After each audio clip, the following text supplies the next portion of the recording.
Well, hello, everybody. Welcome back to Becoming Resilient podcast with yours truly, Patricia Russell. I'm delighted to be with you on episode 10. We're into double digits, guys. And for those of you who have been on the ride with me, I want to thank you for subscribing, for sharing, and for listening in. And I trust that you have been able to share this with somebody else who may be going through a cancer journey or through a challenge where they want to have a conversation, because that's what this is about. Conversations with a cancer conqueror, and your diagnosis is not your prognosis. That's what I want you to know, that your diagnosis does not determine your prognosis. And I want you to know that from somebody who has had a few diagnoses. Well, and because I knew what the doctor said, but I also believed that there was going to be a better outcome. And so in these conversations, my desire is for you to remember that every challenge, every experience is an opportunity for us to develop resilience and to become more resilient, because I do believe that resilience is a muscle and it is strengthened by the challenges that we face.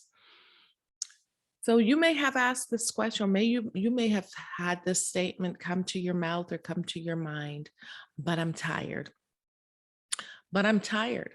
I know that during the journey, or from the diagnosis to going through the treatment, to being at home or being in a place of healing, you can get tired and you can get weary. And yes, you can get discouraged. And to be frank and to be honest, you sometimes just feel like throwing in the towel and giving up. I understand what that is. As a matter of fact, as I'm speaking to you right now, I am going through a challenge. I'm going through a bit of frustration because we thought that something was going to happen quickly, and now it's dragging out. And we're wondering, Lord, did we hear you right? What did we do wrong, or did we do anything wrong? What's the situation? What's up? And those are just some of the questions that I've had to, say to the Lord and ask him numerous of times. And then as I've done that, I've had to also turn to his word to find some encouragement. So you might be saying, I'm tired. This really stinks. This really eeks. And I'm really weary. Well, I want to share with you an incident in a book, a historical document, where there was a man who, he was a soldier, he was an army guy, he had fought battles, he had fought in wars, he had overcome them, until one day it came to his home. One day the enemy came to his home, his place, and tore up his house, tore up his property, took everything away from him, took people that he loved dearly, kidnapped them. And when he looked around at the situation, it was devastating. Everything was gone, burnt to the ground. His children, his wife was taken, completely gone. And the Bible, where this historical record is recorded in, was about King David. He wasn't the king at this time, but he was pretty frustrated because this guy's been on the run for a very long time. He was told that he was going to be king. And then the person that he was serving, which was King Saul, was coming after him. And now he's in a place where he had set up camp, life was good, but the enemy came in and took everything away from him. And what I love about scripture is that it tells us exactly how David was feeling. David was so torn up, like you might be right now. He was asking questions like you might be right now. But it doesn't fall short of telling us exactly how he expressed himself. The guy was so overwhelmed that he cried. As a matter of fact, let me tell you how he cried, because it was so exasperating. It was so loud but it was truly how he felt. And according to the Message version in 1 Samuel chapter 30, it says David and his men burst out in loud wails. They wept and wept until they were exhausted with weeping. Did you get that? They wept and wept until they were exhausted with weeping. His wives had been taken prisoner along with the rest. And suddenly David was in even worse trouble, because not only is he realizing that his possessions and his people had been taken away, had been captured, but then guess what? There was talk among the men, bitter over the loss of their families, of stoning him. They were so teed off with David. They were so angry. He didn't take them, but they were in his care. They were on his property. They were part of his family, that they lost their wives, their children, their families, their possessions had been taken also. So this comes as a double whammy. You're feeling pain because of your loss, but you're also stressed because you're carrying the loss of somebody else. Now, you're probably wondering, well, that was David. What does that have to do with me? Because you're feeling pain right now, and because of your diagnosis, because of your situation, I'm sure that there are effects in other areas of your life. I'm sure there are other people who are helping, who are having to do things that you are not able to do right now. There might be other people stepping into commitments that you have made that you're supposed to be carrying, and maybe they're frustrated too. Could it be that they're complaining? You might be in a situation where people are having to do things for you, shop for you, take you to their appointments, and maybe they have indicated that they're tired too. So what do you do? What do you do when you're in this kind of a predicament? Well, what describes this? You're stressed. And David was so distressed. The scripture says that he was so distressed. He was so overwhelmed that they cried. Have you ever cried so loud that all you hear is noise, that it's so loud that it wakes up everybody else in the house, that you have neighbors tapping on your door saying, "Are you okay?" They wailed so loud and so hard until there was nothing left to weep for. They were so overcome. So I want to tell you that there is somebody else that can relate to that. I've cried myself. I've wept. I've been so frustrated that I'm just wondering, where is this answer coming from? And it feels very distressing. I want to read from my book, Stronger Resilience. One of my co-authors who was diagnosed with sickle cell, and she was a child when she had to go in for treatment. And before her mom left the hospital that evening, after being with her, she had to leave and she had to go and prepare for her shift work. Remember, I said there are other people that might be helping you walk through this journey, and they also have to take care of other responsibilities. Well, that was true for her too. But her mom taught her how to pray. She said, she taught me how to pray every time I would experience pain. Just pray, Ash, that the Lord will have mercy on you. My mom knew the healing and merciful love of Jesus, and she shared that with me. That night, as the needle pierced my skin, I prayed silently, "Lord, have mercy," as tears welled up in my eyes. Are the tears welled up in your eyes right now? Have you been crying? Are you feeling overwhelmed? Are you saying, "I'm tired of this. How long is this going to go on? When is my change going to come?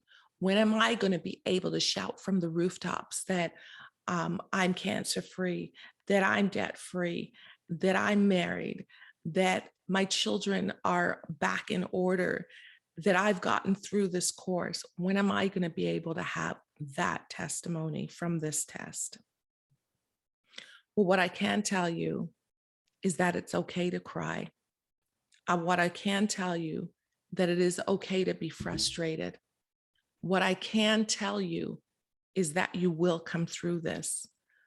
But what I have to tell you is that, yes, the weeping does endure for a night. I don't know how long your night is going to be, but I do know that joy is going to come in the morning. So, what does it mean later on when, after David had cried, the scripture says that he did something very interesting, which is what we have to do as we go through this journey. It says in 1 Samuel chapter 30, verse 6, it says, David strengthened himself with trust in his God.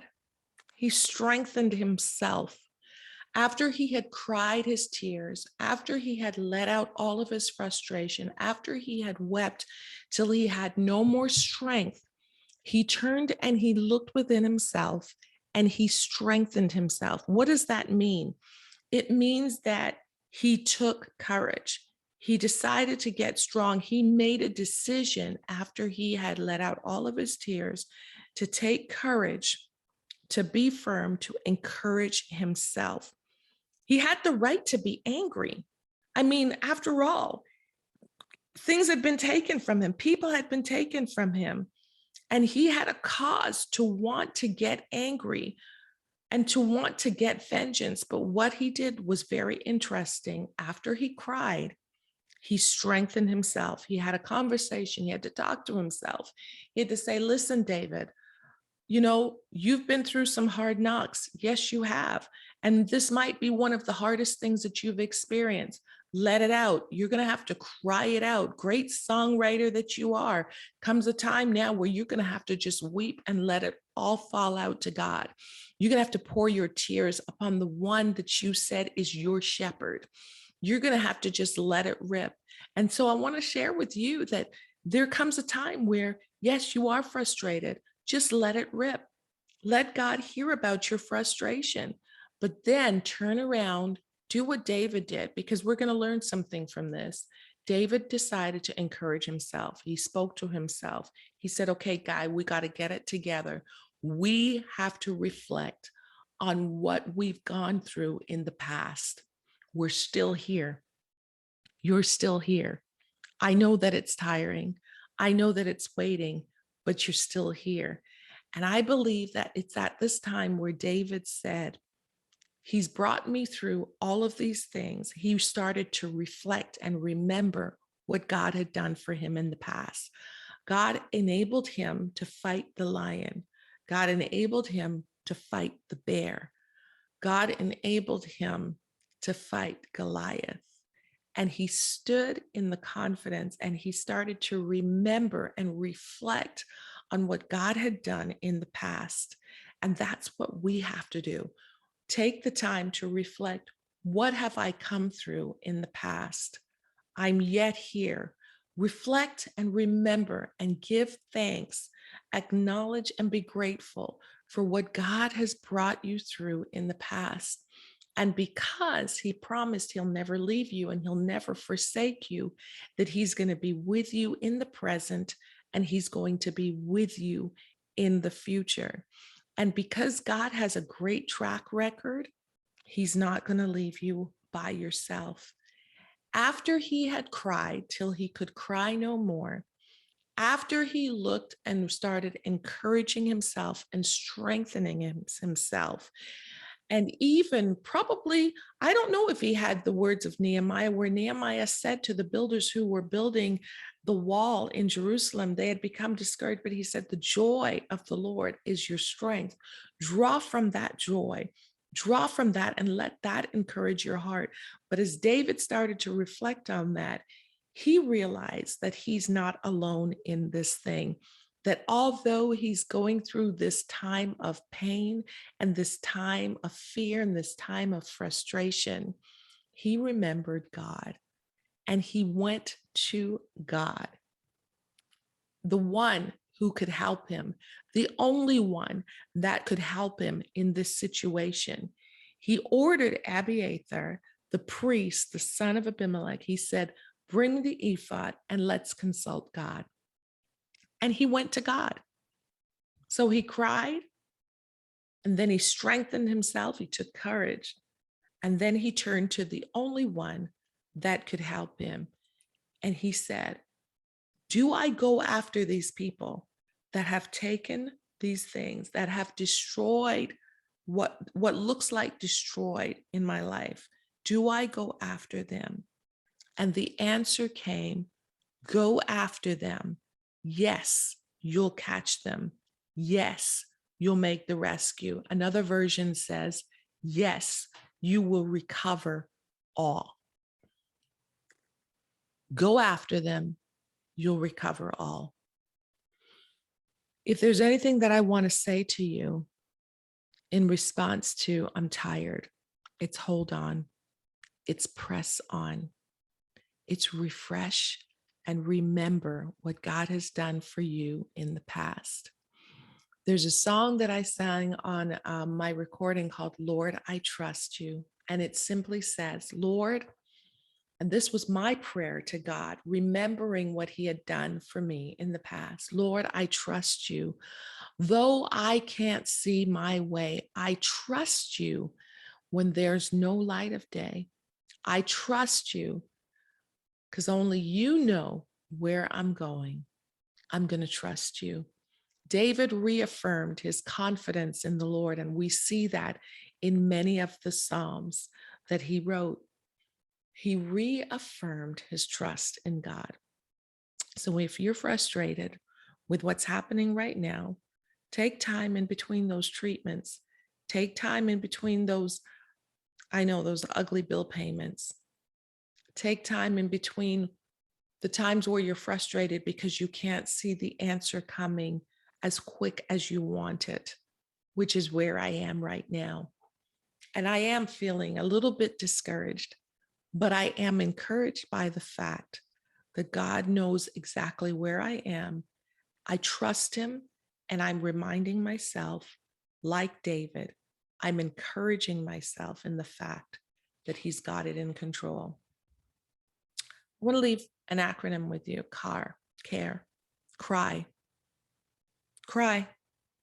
Let out your emotions. You have to let your emotions out. And if that's in the form of tears, tears are liquid words, somebody said. Tears are liquid words, so let them fall. Assess where you are, just like David had to do, and just like I'm having to do. Assess where you are. The situation looks pretty bleak. It looks rough. It looks confusing. The income has been low. The breakthrough that you're waiting for and wanting is not happening the way that you want it to.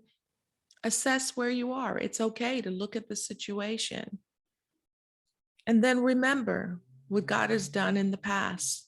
Remember and reflect on what God has done in the past. C.A.R.E, cry, assess, and remember what God has done in the past. But finally, E, encourage yourself in the Lord. Encourage yourself. As you reflect, you can encourage yourself and say, hey, I'm yet here. Hey, I've got friends. Hey, I've got family. Hey, my finances are low, but I've got something. However you have to do it. And I'm not saying to go out and get an ice cream sundae, but there may be that feeling, maybe you want to do that sometimes. It's okay. There's no judgment here. But encourage yourself in the Lord. Encourage your heart. Remind yourself that this too shall pass, and you are going to become more resilient, stronger resilient as a result of it. If you would like to get a copy of my book, it's available by directly inquiring through me, or it is also available on Amazon. Hang tight. We are going to get through this. And I would love to know your story. I'd love for you to email me. Let me know how things are going and how this situation is helping you to become more resilient. So don't forget to share, subscribe, and please drop a note or a comment on how this podcast has encouraged you to move forward. Thanks for joining me again. I'm Patricia Russell, and I'm encouraging you to become resilient. Keep on becoming because it's a process.